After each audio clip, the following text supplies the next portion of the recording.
ជួមមុងអូនពេលណាបងដឹងថាត្រូវทนធ្វើដូចមិនមានរឿងអ្វីថាបើអូនអងចិនសូមប្រណី5ផងថ្លៃអ្វីដែលបងធ្វើខំឲ្យអូនលើកលែងទោ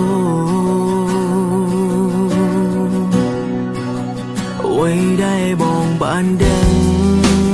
គឺប្រលឹងសុខសាន្តមិនដូចពេលនៅក្បែរបង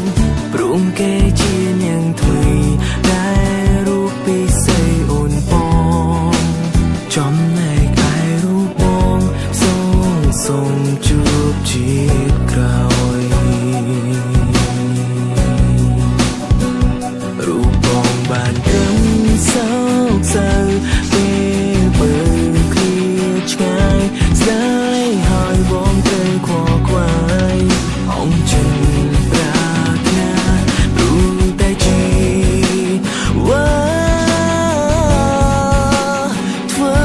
ឲ្យបងឈឺផ្សាចង់ប្រាប់ថានៅស្នេហ៍នៅនឹងរអូនព្រោះក្រុមពេលជួបស្ងួនបងចង់ប្រាប់ឲ្យអូនដឹងតែបើត្រឹមប៉ុណ្ណាបងដឹងវាហួហើយទូរៀបរាប់យ៉ាងណាក៏អូនមិនព្រោះប្រែបងបានចាំជានាងមុនគេគឺមនុស្សអរិន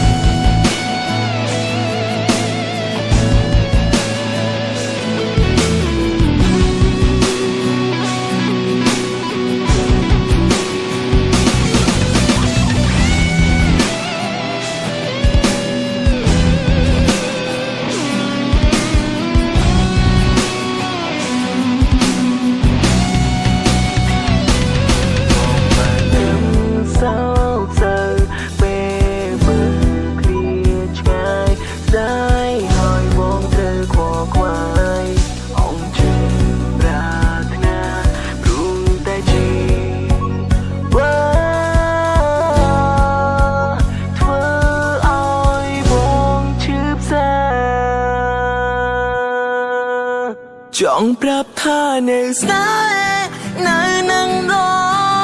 អូ